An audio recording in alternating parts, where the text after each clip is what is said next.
Cell का use on this number. This is really a wonderful and exciting morning today. I'm C.R. Kumawat, English language trainer at American Institute of English Language Private Limited, Kuchaman, Rajasthan. I'm here with one more interesting class to all my online students. साथ ही साथ students, I'm requesting you all to make the classes very interesting. You must be very interactive with me. आपके पास में जो भी suggestion, जो भी ideas मिलते हैं, application में एक चैट का ऑप्शन दिया गया है। मैं चाहता हूँ आप डेली बेसिस पे मुझसे कुछ ना कुछ बात जरूर करें। आपको कोई भी प्रकार की कन्फ्यूज़न हो, आपके पास में इंग्लिश लैंग्वेज लर्निंग से रिलेटेड कोई भी अच्छे आइडियाज़ हो, तो आप प्लीज़ उसको मेरे साथ में शेयर करें। And I am sure and I will be happy with your suggestions, with your ideas. Friends, हमारे इस एप्लीकेशन के ज़रिए हम आपको इंग्लिश लैंग्वेज लर्निंग को बहुत ही ईजी ट्रिक्स के माध्यम से आप तक पहुँचाते हैं। टेंसेस और ग्रामर के जो कन्फ्यूजन्स है उसको सिचुएशनल प्रैक्टिस के आधार पे बहुत ही इजी ट्रिक्स में एक नए फार्मूले के साथ में डेली बेसिस पे एक नए फार्मूले के साथ में आप तक हम पहुंचाते हैं। साथ ही साथ आपकी इन क्लासेस को इंटरेस्टिंग बनाने के लिए हम लोग फ्रेजेस और कुछ ऐसी इंग्लिश से रिलेटेड सेंटेंसेस का यूज़ लेते हैं जो आपको डे टू डे लाइफ में काम में आते हैं। लेकिन उससे पहले मैं सभी ऑनलाइन स्टूडेंट्स से ये रिक्वेस्ट करना चाहूँगा कि आपको यदि पिछली 3 क्लासेस में से कोई भी क्लासेस में कन्फ्यूज़न है तो प्लीज़ आप मुझसे वह बात शेयर करें। साथ ही साथ रोज़ाना 2 मिनट, 4 मिनट, 5 मिनट के लिए आप अपनी क्लासेस को रिवाइज करें। बिकॉज जितनी ज़्यादा आप रिवाइज करेंगे, और रिवाइज करने के लिए आपको बोल बोल करके रिवाइज करना है, ना कि लिख लिख करके। एक बार आपने लिख लिया है, नाउ इट्स योर टर्न। उस सेंटेंस को कितनी वैरायटी में आप बोल सकते हैं, it depends on you now. आज की इस क्लासेस में मैं आपके सामने 2-3 फ्रेजेस के साथ में आज की इस क्लास का जो टाइमिंग है, जो सिचुएशनल प्रैक्टिस है, जिसको बाद में आप ग्रामर के रूप में इस्तेमाल करोगे, उसके बारे में बताने जा रहा हूँ। तो ध्यान से वीडियो को देखें। वीडियो के एंड में आपको प्रैक्टिस के लिए थोड़ा सा होमवर्क दिया जा रहा है। उस होमवर्क को अपने नोटबुक में आपको नोट करना है। फ्रेंड्स, आज का हमारा फ्रेजेस है he is down with fever, यानी बुखार की वजह से वह बहुत कमज़ोर है। आपने कई बार देखा होगा जब व्यक्ति बीमार हो जाता है तो वो बहुत ज़्यादा कमज़ोर दिखने लग जाता है। लोग उससे मिलने के लिए आते हैं और उसको ये पूछते हैं या उसको ये बताते हैं, you are down with fever. Friends, इस सेंटेंस को आप बहुत सारे सिचुएशन में काम में ले सकते हैं। फॉर एग्जाम्पल, अभी जैसे कोरोना पेंडेमिक है तो हमारे शेयर मार्केट के लिए भी आप इस सेंटेंस को या इस फ्रेजेस को यूज़ में ले सकते हैं। That share market is down with corona pandemic.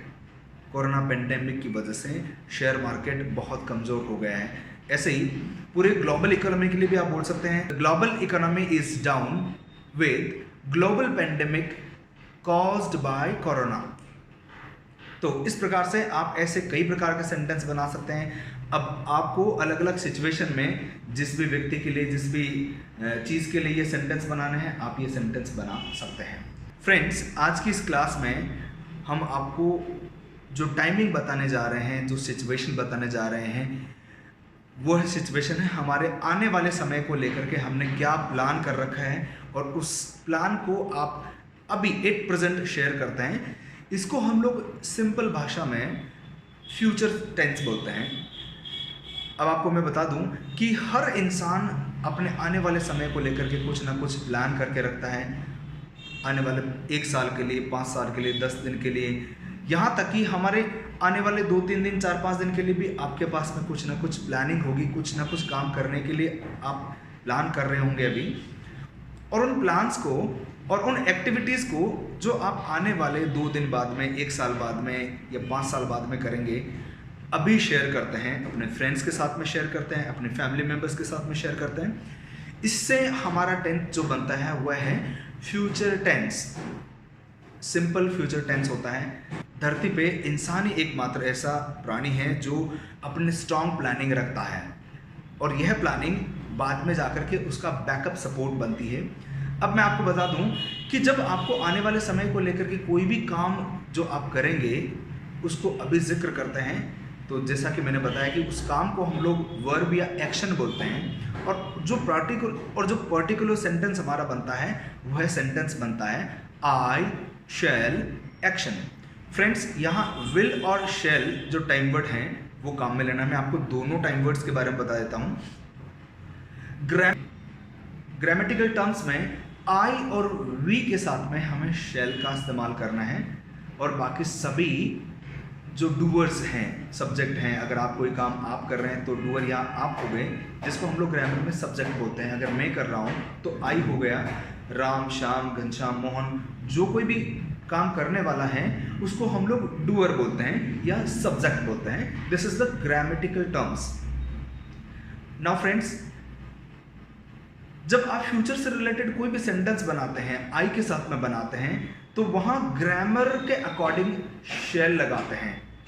For example, मैं कल मोबाइल खरीदूंगा, तो यहाँ पे जो ग्रामेटिकल सेंटेंस बनेगा वह बनेगा, मोबाइल खरीदना जो एक्शन है उसको हम लोग बोलते हैं बाय मोबाइल, और मेरा सेंटेंस बनेगा आई शैल बाय मोबाइल। सो यहाँ शैल ग्रामर को फॉलो करता है, लेकिन आपको मैं बता दूं कि वर्ल्ड की ज़्यादातर कंट्रीज़ के अंदर आज यूज़र बहुत कम हो गए हैं। इंग्लिश बहुत ही स्टाइलिश बनती जा रही है। आपने ज़्यादातर मूवीज़ के अंदर, ज़्यादातर टेलीविज़न एड्स के अंदर आई के साथ में विल को यूज़ में लेते हुए सुना होगा। तो यहाँ ग्रामेटिकल टर्म्स के साथ में मैं स्पोकन में जो ज़्यादातर कॉमन ट्रेंड है उसके बारे में भी मैं बता रहा हूँ। यहाँ आप बोलने के लिए विल का इस्तेमाल कर सकते हैं, ये बहुत स्टाइलिश लगता है। सेंटेंसेस को मर्ज भी करते हैं तो विल का जो इफेक्ट आता है बहुत ही एक्सप्रेसिव आता है। अभी आने वाले समय को लेकर के आपने जो कुछ भी प्लानिंग कर रखी है, अगर आप उसको मुझसे शेयर करते हैं या किसी से भी शेयर करते हैं, तो आपको सेंटेंस बोलने के लिए आई विल एक्शन काम में लेना है। अभी फ्रेंड्स, इसी सेंटेंस को हम लोग रियल लाइफ सिचुएशन से कैसे मैनेज करें, हम सबके लाइफ से जुड़ा हुआ एक बहुत ही अच्छा सा एग्जाम्पल। हम में से ज़्यादातर यूथ या स्टूडेंट्स जो पढ़ाई करने के लिए किसी बाहर सिटी में रहता था, अब किसी कारणवश अब लॉकडाउन की वजह से वह अपने घर पे आ गए, लेकिन जैसे जैसे इंडिया अनलॉक हो रहा है, वैसे वैसे किसी ने 2 दिन बाद में, किसी ने 4 दिन बाद में, कोई दिल्ली जाएगा, कोई बैंगलोर जाएगा, कोई दूसरे सिटीज़ में जाएगा जहाँ पे उसका ऑफिस है, जहाँ वह काम करता है या फिर जहाँ वह पढ़ाई करता है। ऐसे में घर वालों को जैसे ही ये पता चलता है कि 2 दिन बाद में आप जाने वाले हो, उनको बहुत चिंता होती है, होनी ही चाहिए, क्योंकि ये जो पेंडेमिक है उसने सबको मानसिक रूप से जकड़ रखा है। तो घर वाले आपको बार बार सजेशन देते हैं, तो आपने भी खुल करके उनको बोल दिया कि पापा प्लीज़ डोंट वरी, मैं जब वहाँ जाऊँगा तो मैं दूसरे लोगों से 2 मीटर की दूरी रखूँगा। यहाँ दूरी रखना in the sense stay away. तो आपने ये सेंटेंस बना लिया, ये बनाया है कि जब मैं बैंगलोर जाऊँगा वहाँ पे मैं दूसरे लोगों से डिस्टेंस मेंटेन करूँगा। तो एक्शन को अपन ने सेंटेंस में बना दिया, I will stay away 2 metres from other. अब यही काम हमें भी करना है, वी ऑल। तो आपने एक सेंटेंस में अपनी फैमिली की सारी टेंशन दूर कर दी, that I will stay away 2 metres from others. क्योंकि इन्फेक्शंस के ऐसे कई सारे केसेस आए हैं जो सरफेस टू ह्यूमन ट्रांसमिशन से हुए हैं। तो यहाँ ये सेंटेंस बनेगा यू विल नॉट। अब यहाँ फ्रेंड्स, विल और नॉट को मिलाकर के आप थोड़ा सा और स्टाइलिश बोल सकते हैं, यू वॉन्ट, विल और not, you want touch any surface unnecessary. तो इस प्रकार से हमने विल और विल नॉट के 2 सेंटेंसेस बनाए हैं। अब मैं आपको रियल लाइफ सिचुएशन के कुछ ऐसे एग्जाम्पल्स बता रहा हूँ जिससे आप आने वाले समय यानी फ्यूचर टेंस को थोड़े और अच्छे से समझ पाएंगे। फ्रेंड्स, आपको पता है इस पेंडेमिक से पहले ये ह्यूमन नेचर होता है, हम हमारी ज़रूरत के समय पैसों का लेन देन करते रहते हैं। ऐसे में कई बार ये जो सिचुएशन रही है वो थोड़ी सी डिफ़िकल्ट रही है। किसी ने किसी को प्रॉमिस किया है पैसे वापस रिटर्न करने का, तो ज़्यादातर लोग उस प्रॉमिस को फुलफिल नहीं कर पाएंगे। अनसर्टेनिटी बनी हुई है कि आप पैसा कब रिटर्न कर पाएंगे, 1 महीने में दे पाओगे, 2 महीने में दे पाओगे। तो इसी से रिलेटेड हम थोड़ी सी प्रैक्टिस करते हैं। जिससे पैसे उधार लेके रखे हैं और 2 दिन पहले उसका मुझे कॉल आया और उसने मुझे एक सवाल पूछा। और फ्रेंड्स, यहाँ मैंने आपको बताया था कि सवाल करने के लिए हमें टाइम वर्ड को पहले लेके आना पड़ेगा, और यहाँ जो टाइम वर्ड है दैट इज़ विल। और उसने मुझे पूछा कि क्या तुम 10 दिन में पैसे रिटर्न कर दोगे। Will you return my money in 10 days। ऐसे गौर करें, will you return my money in 10 days। तो मैंने उसे कहा कि मैं तुम्हें शाम को बताऊंगा, I will tell you in evening. मैं शाम को तुम्हें ये बात कंफर्म बताऊंगा, I will make it confirm in evening. अब शाम तक मैंने सोचा कि पैसे कहाँ से आने वाले हैं, अभी स्कूल्स नहीं खुले हैं, कॉलेजेस नहीं खुले हैं, स्टूडेंट्स की फीस नहीं आ रही है। तो बड़े अच्छे से बारीकी से सोच करके मैं इस निष्कर्ष पे पहुंचा कि शायद 10 दिन में मैं पैसा नहीं लौटा पाऊंगा। थोड़ी सी एक अनसर्टेनिटी बनी होती है फ्रेंड्स। फ्यूचर में किसी काम को लेकर के आपके पास में अनसर्टेनिटी बनी हुई होती है, तो आप वहाँ विल नहीं लगाएंगे, विल की जगह हम वहाँ लगाएंगे मे। पॉसिबिलिटीज़ के लिए हम लोग लगाते हैं मे। तो मैंने शाम को उसको रिप्लाई किया, आई एम नॉट श्योर, शायद मैं 10 दिन में दे दूंगा। और मैंने जो सेंटेंस बनाया हुआ है विल से नहीं बना करके मैंने बनाया, I may return your money in 10 days। अब मैंने यहाँ विल नहीं बोला है, क्योंकि अगर मैं विल बोलता तो 10 दिन बाद में मुझे पैसे देने ही पड़ेंगे। तो यहाँ थोड़ा सा जो डिफरेंस है वो आपको ध्यान में रखना है। फ्यूचर में जो काम आप श्योर हैं कि आप करेंगे वहीं आपको विल का इस्तेमाल करना है। अगर आपको लगता है पॉसिबिलिटीज़ कम है, 50% पॉसिबिलिटीज़ हो सकती है, तो आप वहाँ में लगाएंगे। फ्रेंड्स, कई बार ऐसा होता है कि पॉसिबिलिटीज़ बहुत कम के बराबर हो जाती है, ना के बराबर हो जाती है, लेकिन फिर भी आप सामने वाले को मना नहीं करना चाहते हैं, तो आप वहाँ मे की जगह माइट का इस्तेमाल करें। माइट लगाने का मतलब होता है कि शायद ही ये काम मैं करूँगा। तो मैंने अपने फ्रेंड को बोला कि 10 दिन में तो मैं शायद ही पैसे लौटाऊंगा, कि 10 दिन में मैं शायद ही पैसे लौटाऊंगा, क्योंकि मेरे पास में पैसे नहीं है। तो मैंने उसको कहा, I might return your money in 10 days। तो यहाँ आपको ध्यान में रखना, फ्यूचर से रिलेटेड हमारे पास में 3 वैरायटीज़ बन गई है। अब आपको ये डिसाइड करना है कि आपके पास में पॉसिबिलिटीज़ हैं, तो आप I will return your money बोल सकते हैं। अगर आपके पास में पॉसिबिलिटीज़ थोड़ी कम हैं तो आप बोल सकते हैं, आई am not sure, I may return your money. और अगर आपके पास में पॉसिबिलिटीज़ बहुत ही कम हैं तो आप बोल सकते हैं, I might return your money. तो इस प्रकार से फ्यूचर में, और अगर किसी भी हालत में आपके पास में पैसे नहीं बनेंगे तो आप ये बोल सकते हैं, sorry, I want return your money in 10 days। Want का मतलब यहाँ मैंने विल और नॉट थोड़ा सा शॉर्ट में करके थोड़ा सा स्टाइलिश इसको अपन ने बना दिया। फ्रेंड्स, ऐसी ही रियल लाइफ सिचुएशन से रिलेटेड मैं एक और एक्शन आपको बताने जा रहा हूँ, bite the bullet. Bite the bullet को कैसे इस्तेमाल करना है मैं आपको थोड़ा सा बताऊंगा। हम में से कई बार ऐसा होता है कि हम किसी व्यक्ति से उधार लेते हैं। फॉर एग्जांपल, राम है, उसने अपने गांव के किसी सेठ जी से पैसे उधार लिए थे और वह उधार समय पर चुका नहीं पाता, जिसकी वजह से सेठ जी ने उसको कई बार डांट दिया, फटकार दिया, उसकी इंसल्ट कर दी गई। लेकिन फिर भी एक दिन ऐसा मोमेंट राम की लाइफ में फिर से आया कि राम को फिर से पैसा चाहिए। अब उसके पास में ऑप्शन नहीं है। फिर वापस वह उन्हीं सेठ जी के पास में जाने का प्लान करता है।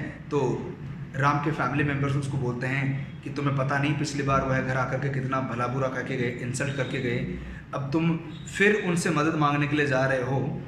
तो राम ने कहा, कोई ऑप्शन नहीं है, मुझे यह जहर का घूंट पीना पड़ेगा। राम यह कहता है, मैं यह जहर का घूंट पीऊँगा, यानी ऐसी अनप्लीजेंट सिचुएशन को फिर से फेस करूँगा। यदि वो मुझे कुछ भला बुरा कहते हैं तो भी मैं सहूँगा, लेकिन मैं उनसे मदद लेकर के आऊँगा।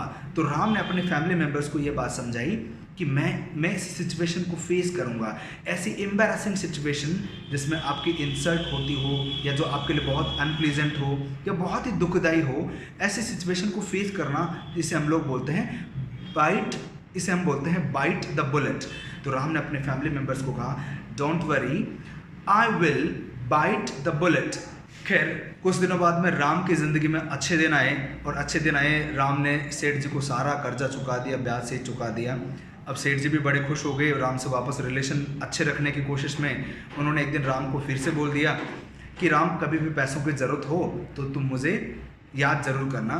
तो राम ने तुरंत एक कॉन्फिडेंस के साथ में जवाब दिया, I will not bite the bullet again. यानी ऐसी ज़िंदगी या ऐसा मोमेंट मैं अब दोबारा फेस नहीं करूँगा। तो इस प्रकार से हम लोग देखते हैं कि विल और विल नॉट के साथ में हमें मे और माइट। अब मैं आपको एक ऐसा एग्जाम्पल बताने जा रहा हूँ जो हम में से ज़्यादातर लोगों से जुड़ा हुआ है। स्कूल या कॉलेजेस से रिलेटेड कुछ बातें हैं जिनसे आप सेंटेंस बना सकते हैं। विल से रिलेटेड सारे सेंटेंसेस बना सकते हैं। अभी सारे स्कूल्स और कॉलेजेस बंद हैं। बहुत सारे दिन में बहुत सारे सवाल और जवाब आप अपने स्कूल, अपने एजुकेशन को लेकर के एक दूसरे से पूछते हैं, लेकिन किसी के पास में कोई सर्टेन रिप्लाई नहीं है। ऐसे में अगर आपके फ्रेंड ने आपको कॉल किया और पूछा will you rejoin school in July, अब आपके पास में भी कोई जवाब नहीं है। आपने कहा I am not sure, I may join school in July. इतने में आपको कहीं से ये खबर पता लगी कि शायद जुलाई में स्कूल डिपार्टमेंट है वो स्कूल्स को ओपन नहीं करेगा, तो आपने रिप्लाई किया I might join school in July. और इतने में कहीं से आपको ये पता चला कि जुलाई में स्कूल्स नहीं खुलेंगे, तो आपने फिर उसको फ़ोन करके कहा won't go to school in July. ऐसे ही सिचुएशन हमारे रियल लाइफ, बहुत सारे लोग लॉकडाउन और कोरोना वायरस के इन्फेक्शन से इधर उधर मूव होते गए। मुंबई, बेंगलोर जैसे बड़े बड़े शहरों से बहुत सारे मजदूर और बहुत सारे दूसरे प्रोफेशन से जुड़े हुए लोग हैं, वो वापस अपने गांव में आ गए हैं। अब वहाँ उनके पास में कोई ऑप्शंस नहीं है। लोग एक दूसरे से पूछते हैं अब क्या करें क्या नहीं करें, हम कौन सा काम करना चाहिए जिसमें जल्द से जल्द पैसे कमाए जा सकते हैं, अपने फैमिली की इकोनॉमिक कंडीशन को वापस स्टेबल किया जा सके। ऐसे में एक दोस्त ने अपने फ्रेंड को सजेशंस के लिए पूछा that I am planning to start a tea stall, what do you think. आपके दोस्त ने कहा ये तो मेरा आइडिया भी है कि मैं भी शुरू कर लूँ। अब धीरे धीरे समय निकलता जा रहा है और मजबूरी बढ़ती जा रही है। अब अपनी फैमिली की इकोनॉमिक को बचाने के लिए, अपनी फैमिली की इकोनॉमिक रीढ़ को मजबूत करने के लिए एक दिन आपने अपने घर में डिस्कस किया कि मुझे 10,000 रुपये चाहिए और मैं एक टी स्टॉल ओपन करूँगा। घर वालों ने कहा कि टी स्टॉल ओपन करेगा? बिल्कुल कहा। आपने कहा हाँ। आपने कहा बिल्कुल करेंगे, आई will definitely open a tea stall. बहुत सारे लोग ऐसे हैं जिनको ये सजेशन तो अच्छा लगा, लेकिन टी स्टॉल करेंगे थोड़ी सी हेजिटेशन फील हो रही है, थोड़ी सी एम्बेरसमेंट फील हो रही है। तो उन्होंने कहा I am not sure, I may open a tea stall. बहुत सारे लोग ऐसे हैं जिन्होंने कहा ना ये तो काम शायद ही करूँ, I might open a tea stall. और बहुत सारे जो ईगोस्टिक पर्सनालिटी के व्यक्ति होते हैं वो बोलेंगे नहीं हम नहीं करेंगे, आई will not open a tea stall. तो इस प्रकार से हम लोग विल को यानी अपने आने वाले समय को लेकर के आपके जो प्लान्स आपने बना रखे हैं उसको आप अभी 8% अपने फ्रेंड्स के साथ में डिस्कस करते हैं, तो उसका जो फॉर्मूला बनता है उसको हमने रियल लाइफ सिचुएशन के आधार पे आप तक पहुंचाया है। अब मैं आपको एक ऐसा फ्रेजेस बता रहा हूं जिससे आप कई जगह बोल सकते हैं। यह फ्रेज है he is the talk of town. He is the talk of town. कई बार ऐसा होता है कि एक व्यक्ति, एक घटना होती है जो पूरे शहर की जुबान पे काफ़ी दिनों तक चलती रहती है। फॉर एग्जाम्पल यदि किसी शहर में कोई एक्सीडेंट हुआ है और बहुत सारे लोग घायल हो गए हैं, कुछ लोग मर भी गए हैं, स्थिति बहुत ही दर्दनाक हो रही है और पूरे शहर के अंदर सिर्फ उस एक्सीडेंट से रिलेटेड ही चर्चा चल रही है। यहाँ पे इस इंसिडेंट के लिए मैं बोल सकता हूँ the bus accident is the talk of town in our city. ऐसे ही कई बार ऐसी सिचुएशन आती है कि किसी गांव के अंदर एक सामान्य से किसान का लड़का है, वो IAS ऑफिसर बन जाता है और जैसे ही उसके रिजल्ट की, उसके परिणाम की खबर आती है, पूरे गांव में सिर्फ उसी व्यक्ति के बारे में, उसी फैमिली के बारे में और उसी सक्सेस के बारे में चर्चा चलती रहती है। तो हम लोग बोलते हैं उस राम के लिए जो IAS बना है, Ram is the talk of town, Ram's family is the talk of town, Ram's success is the talk of town. तो इस प्रकार से हम देख सकते हैं कि इन फ्रेजेस से हमारे इंग्लिश को थोड़ा सा हम स्टाइलिश भी बना सकते हैं और साथ साथ में एक प्रकार के सेंटेंसेस से हम बहुत सारे सेंटेंसेस बना सकते हैं।